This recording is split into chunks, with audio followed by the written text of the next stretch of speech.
Hey everyone, welcome you all on you next officer channel. आज हम polity का जो दूसरा टॉपिक है इलेक्शन कमीशन, जैसे कि आप देख रहे होंगे, आज हम इसके बारे में डिस्कस करेंगे। क्या होता है ये इलेक्शन कमीशन, क्या इंपॉर्टेंस है इंडिया में, और ये क्या है, whether it is a constitutional और नॉन कॉन्स्टिट्यूशनल बॉडी। ठीक है, पहले अगर आपने मेरी इंफॉर्मेशन कमीशन के बारे में अगर आपने नहीं पढ़ा है तो जाके उसको रेफ़र कर लीजिए। देन आपको ये पॉइंट क्लियर हो जाएगा कि what is constitutional and non constitutional body. ठीक है, तो रफली मैं बस एक समझा दे रही हूँ अगेन कि कॉन्स्टिट्यूशनल बॉडीज़ वो होती हैं जो आपके कॉन्स्टिट्यूशन में मेंशन रहती है, लाइक यूपीएससी हो गया, ओके, आपका इलेक्शन कमीशन हो गया, ठीक है, कैग हो गया। ये सारी चीज़ें आपकी बॉडीज़ क्या हैं, कॉन्स्टिट्यूशनल बॉडीज़ हैं। ठीक है, नॉन कॉन्स्टिट्यूशनल बॉडीज़ में भी डिफरेंस होता है, लाइक दो होते हैं, एक स्टैट्यूटरी एंड एग्जीक्यूटिव। स्टैट्यूटरी में वो जो लॉ के थ्रू बनती है जो बॉडी, एग्जांपल जैसे कि मैंने बताया था इंफॉर्मेशन कमीशन, ठीक है, और एग्जीक्यूटिव में लाइक प्लानिंग कमीशन, ये टाइम टू टाइम बनती है देन डिज़ोल्व हो जाती है by the need of the government. Okay, like planning commission उस समय की नीड थी, देन जब बीजेपी की सरकार बनी तो प्लानिंग कमीशन हटा के आपकी नीति आयोग बन गई। ठीक है, ये सारी बहुत ही ब्रीफ इंट्रोडक्शन था about constitutional and non constitutional. चलिए देखते हैं इलेक्शन कमीशन। तो पहले ये है कि इलेक्शन कमीशन क्या है, एक कॉन्स्टिट्यूशनल है या नॉन कॉन्स्टिट्यूशनल। तो इलेक्शन कमीशन क्या है, एक permanent autonomous and quasi judicial body है जो कि आपकी कॉन्स्टिट्यूशनल बॉडी है गाइस। ठीक है, अभी मैंने आपको बताया था कि कॉन्स्टिट्यूशनल बॉडी क्या होती है। ठीक है, और अगर वो मेंशन है तो वो कुछ ना, सॉरी, वो कोई पर्टिकुलर एक आर्टिकल होगा। तो हाँ, कॉन्स्टिट्यूशनल बॉडी जो है, लाइक अभी अपन क्या पढ़ रहे हैं, इलेक्शन कमीशन। तो इलेक्शन कमीशन किस आर्टिकल में डिफाइन करता है, तो आर्टिकल आपके 324 says there will be a election commission of India. ठीक है, इलेक्शन कमीशन जो है वो आपके कॉन्स्टिट्यूशन के पार्ट 15 में आता है। ठीक है, फ्रॉम आर्टिकल 324 से लेके आर्टिकल 329 तक। ठीक है, article 324 says that there will be a election commission in India. ठीक है, अगर मैं सारी प्रोसीजर की बात करूँ, लाइक कि अपॉइंटमेंट, उनकी सैलरीज, उनको कौन रिमूव कर सकता है, ये सारे आर्टिकल्स आपकी फ्रॉम आर्टिकल 324 से आर्टिकल 329 तक है। ठीक है, कौन से पार्ट 15 में। ठीक है, ये सारे आपको पीडीएफ में मिल जाएगा, आप एक बार गो थ्रू कर लीजिएगा। और उससे पहली बात, सबसे इम्पॉर्टेंट बात, आप हमारे चैनल को सब्सक्राइब कीजिए एंड जितने भी इम्पॉर्टेंट वीडियोस हैं वो आपको इजीली आपके नोटिफिकेशन में मिल जाएगा। तो please guys subscribe this channel and join the Telegram group also. ठीक है, तो चलिए देखते हैं कि नेक्स्ट क्या है। It is the supreme body wasted with powers of supervision, controls and direction all over aspect of electoral governance in the country. जितने भी इलेक्शन से रिलेटेड जो भी चीज़ें होती हैं वो कौन देखता है, इलेक्शन कमीशन ऑफ इंडिया। ठीक है, सारी पावर्स हैं इसमें, इलेक्शन कमीशंस में। चलिए देखते हैं, अगर मैं बात करूँ इसकी इस्टेब्लिशमेंट ईयर की, तो ये फॉर्म हुआ था 1950। ठीक है, in the year 1950 with the primary goal of managing, controlling and responsible for conducting free and fair elections of parliament.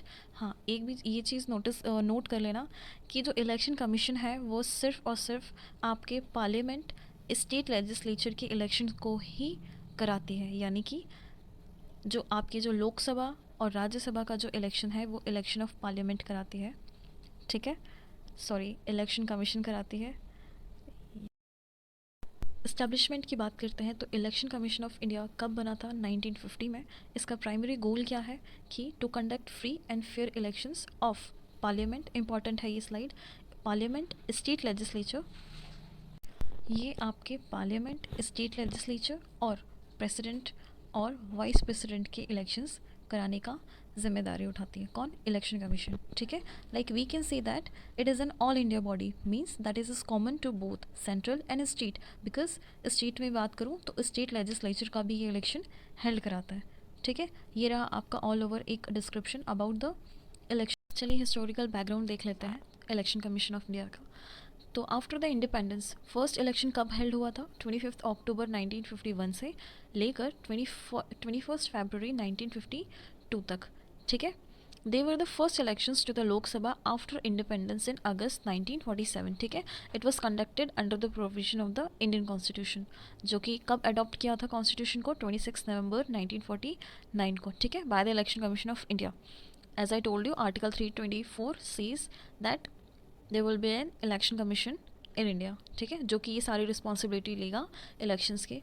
और एक चीज़ एक और ध्यान लीजिएगा कि जो इलेक्शन कमीशन है वो सिर्फ और सिर्फ पार्लियामेंट के, स्टेट लेजिस्लेचर के, प्रेसिडेंट ऑफ इंडिया के and vice president of India के, इनके सारे इलेक्शंस की जिम्मेदारी उठाता है. बाकी अगर मैं बात करूँ इलेक्शंस ऑफ पंचायत, ठीक है, म्यूनिसिपैलिटीज़ ऑफ स्टेट, तो ये आपके स्टेट के इलेक्शन कमीशन की रिस्पॉन्सिबिलिटी होती है कि ये सारी बॉडीज़ की इलेक्शंस कंडक्ट कराना, ठीक है. ये इंपॉर्टेंट है गाइस, स्टेट में पूछ सकता है स्टेट द फॉलोइंग ट्रू और नॉट स्टेटमेंट में, ठीक है. चलिए देखते हैं. अगर कंपोजिशन की अगर हम बात करें तो इलेक्शन कमीशन ऑफ इंडिया का मेन जो होते हैं वो होते हैं चीफ इलेक्शन कमिश्नर, ठीक है, चीफ इलेक्शन कमिश्नर, ठीक, ये एक हो गए. और दो अदर इलेक्शन कमिश्नर्स होते हैं. तो अगर मैं टोटल की बात करूं तो टोटल आपके जो मेंबर्स होते हैं वो 3 होते हैं, ठीक है, 3 बॉडी मेंबर्स हैं ये इलेक्शन कमीशन ऑफ इंडिया. चलिए थोड़ा सा बैकग्राउंड देखते हैं कि क्या ये पहले से ही 3 मल्टी बॉडी था क्या ये इलेक्शन कमीशन. चलिए, जब इलेक्शन कमीशन फॉर्म हुआ, कब हुआ, 1950 में, ठीक है, तब. तो जब इस्टेब्लिशमेंट ईयर की मैं बात कर रही हूँ, 1950 में इलेक्शन कमीशन बना था, ठीक है, टिल 1989 ये एक आपकी 1 मेंबर बॉडी रही थी. क्या, 1 मेंबर बॉडी, ठीक है. कब से कब तक, 1950 से लेके जिस साल ये बना, कहाँ कब तक, 1989 तक. देन क्या हुआ, देन फ्रॉम 16 अक्टूबर 1989 से लेके 1990 तक ये आपकी 3 मेंबर्स बॉडी हो गई थी. 3 मेंबर बॉडी, अभी मैंने आपको बताया, एक चीफ इलेक्शन कमिश्नर रहेंगे और बाकी जो 2 रहेंगे वो कौन रहेंगे, इलेक्शन कमिश्नर, ठीक है. ये यहाँ पर इसलिए चेंज हुआ बिकॉज आपने अगर पढ़ा होगा 61st अमेंडमेंट हुआ था 1989 में. ये क्या था, एडल्ट सफरेज के बारे में बताया गया था, यानी कि एडल्ट फ्रेंचाइज, यानी आपकी जो वोटिंग एज थी वो आपकी 21 से चेंज करके 18 कर दी गई थी. तो इस वक्त इलेक्शंस में बहुत सारा काम था, तो इसलिए इलेक्शन कमीशन जो था उसमें 3 मेंबर बॉडी रख दिया गया था, ठीक है. फिर ये अगेन क्या हो गया, ये चेंज हो गया. कब चेंज हो गया, फ्रॉम 1990 से लेके 1993 तक ये फिर से एक 1 मेंबर बॉडी बन गई थी, ठीक है. अब जब लेटेस्ट जो अभी जो प्रेजेंट में अगर मैं बात करूँ कंपोजिशन की, तो सिंस 1993 से लेके अभी तक टिल 2021 तक ये कैसी बॉडी है, एक 3 मेंबर्स बॉडी है, ठीक है. अगर मैं प्रेजेंट की बात करूँ तो प्रेजेंट, देन रीजनल कमिश्नर्स जो होते हैं वो आपके अपॉइंट होते हैं बाय प्रेसिडेंट, ठीक है. जो आपके चीफ होते हैं, chief election commissioner and the other 2 members also, they are also elected by president of India. And अगर मैं बात करूँ रीजनल कमिश्नर्स की, तो वो भी किसके थ्रू अपॉइंट होते हैं, थ्रू द प्रेसिडेंट, ठीक है. अब इनकी सर्विस एंड टेन्योर देख लेते हैं. सर्विस एंड टेन्योर है वो है कौन डिसाइड करता है, प्रेसिडेंट डिटरमाइन करते हैं, ठीक है, इलेक्शन कमिश्नर्स के और रीजनल कमिश्नर्स के. अभी थोड़ा सा ब्रीफ में हम देखेंगे ये सारी चीज़ें विद आर्टिकल्स ऑल्सो. एलिजिबिलिटी की अगर मैं बात करूँ तो गाइस कॉन्स्टिट्यूशन में ये कहीं नहीं लिखा है कि चीफ इलेक्शन कमिश्नर और जितने भी अदर कमिश्नर्स हैं उनकी एलिजिबिलिटी के बारे में डिफाइन नहीं किया गया है, ठीक है. Not provide any educational, legal, administrative और judicial qualification for the appointment of members of the election commission, ठीक है. तो फिर ये इलेक्ट कैसे होते हैं, ये इलेक्ट एलिजिबिलिटी इनके कहीं नहीं दिया गया है. It has authorised the parliament, यानी कि पार्लियामेंट डिसाइड करता है कि कौन बनेंगे इलेक्शन कमीशन के मेंबर्स, ठीक है. The parliament how ever has not enacted any law in this regard, यानी कि पार्लियामेंट बोल रहा है, मीन्स पार्लियामेंट ने कोई एक ऐसा लॉ नहीं निकाला है कि जिसकी एलिजिबिलिटी को देख के इलेक्शन कमिश्नर्स की अपॉइंटमेंट हो, ठीक है. तो ये ध्यान रखिएगा, सारे जितने भी कॉन्स्टिट्यूशनल बॉडीज़ हैं उसमें से जो आपका इलेक्शन कमीशन है उसमें कहीं भी एलिजिबिलिटी का डिफ़ाइन नहीं किया गया, तो ये चीज़ आप ध्यान में रखिएगा. चलिए नेक्स्ट अगर हम देखें स्ट्रक्चर्स एंड टेन्योर का, तो टेन्योर अभी जो है आपका 6 years up to the age of 65 years, यानी कि 665, ठीक है, 6 ईयर्स एंड 65 एज, ठीक है, 6 ईयर्स का इनका टेन्योर होता है। एंड स्ट्रक्चर की बात करो तो मैंने आपको पहले ही डिस्कस कर दिया है कि एक चीफ इलेक्शन कमिश्नर रहेंगे एंड 2 आपके इलेक्शन कमिश्नर रहेंगे, और ये दोनों जन किसके थ्रू अपॉइंट होते हैं? प्रेसिडेंट के थ्रू, ठीक है। And one more important thing is constitution does not prescribe terms of members of the election commissions, ठीक है, यानी कि कॉन्स्टिट्यूशन में ये नहीं लिखा गया है कि कितने मेंबर्स होने चाहिए इलेक्शन कमीशंस के, ठीक है। तो ये चीज़ आपका पार्लियामेंट डिसाइड कर रहा है ऊपर, ठीक है, कि उनके कि ये मतलब एलिजिबल नहीं है तो ये कैसे वो होंगे, अपॉइंट होंगे, इनकी एलिजिबिलिटी क्राइटेरिया पार्लियामेंट डिसाइड कर रही है, ठीक है। वैसे ही कितने मेंबर्स होंगे इसमें ये कॉन्स्टिट्यूशन में नहीं लिखा गया है, ठीक है। चलिए देखते हैं रिमूवल। तो अगेन जिस तरीके से प्रेसिडेंट अपॉइंट कर रहे थे तो वैसे ही प्रेसिडेंट ही इनको रिमूव कर सकता है, ठीक है।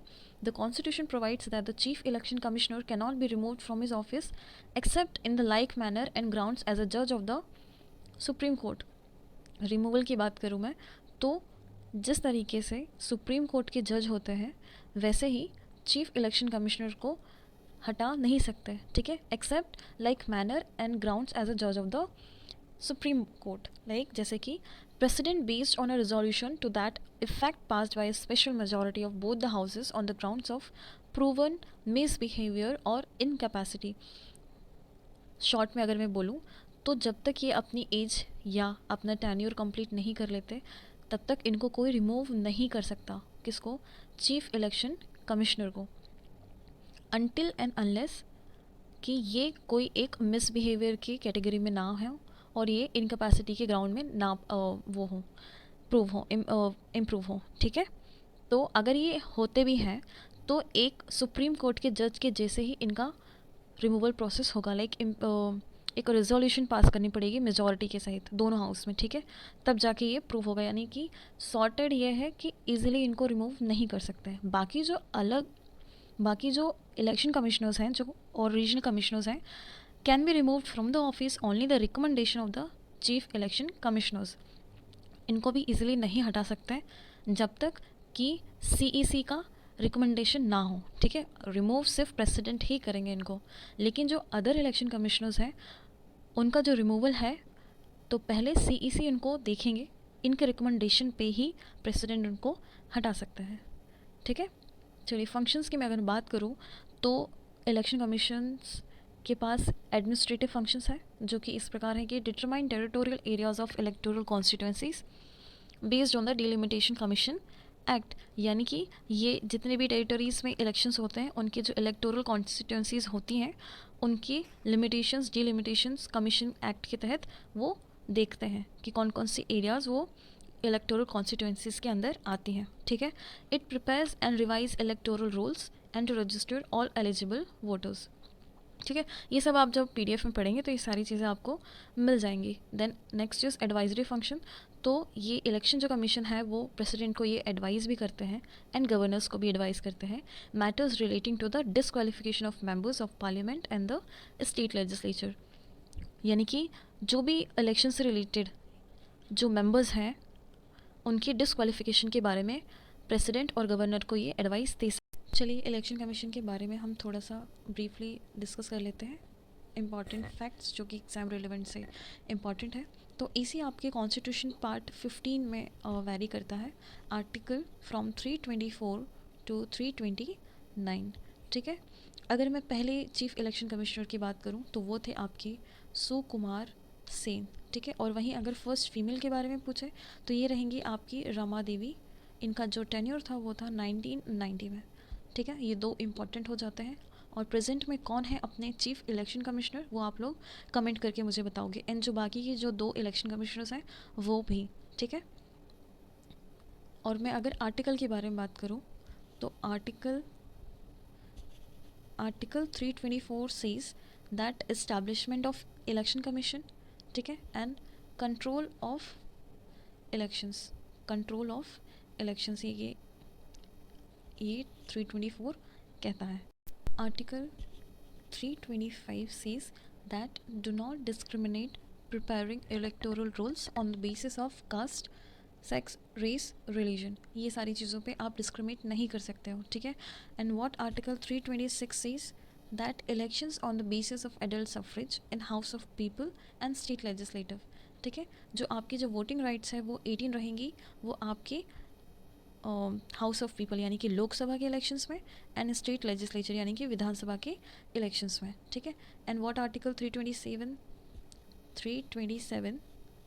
That power of parliament to make laws and provisions with respect to elections of legislatures, यानी कि जब भी इलेक्शंस होगा, ठीक है, तो पार्लियामेंट के पास ये पावर होगा कि उसमें वो लॉज या प्रोविजंस बना सकता है, सिर्फ और सिर्फ लेजिस्लेचर्स के, ठीक है, इलेक्शन जो भी लोकसभा के इलेक्शंस होंगे। एंड वहीं अगर वाइस वर्सा, वहीं अगर आर्टिकल 328 की मैं बात करूँ तो स्टेट के पास ये पावर रहेगी जो स्टेट के जो इलेक्शंस होंगे उसमें प्रोविजंस और लॉज बना सके, लॉज, ठीक है। Article 329, what is 329 says that interference by courts in electoral matters, कि जो भी अगर प्रॉब्लम होती है इलेक्टोरल मैटर से रिलेटेड तो इसमें कोर्ट आपका हस्तक्षेप कर सकता है, ठीक है। This is all about the articles of election commissions. Election commission से जितने भी रिलेटेड फैक्ट्स थे वो मैंने आपको बता दिया है गाइस। आप PDF इसका हमारे टेलीग्राम ग्रुप में जाके ले सकते हैं। बाकी थैंक यू एंड ऑल।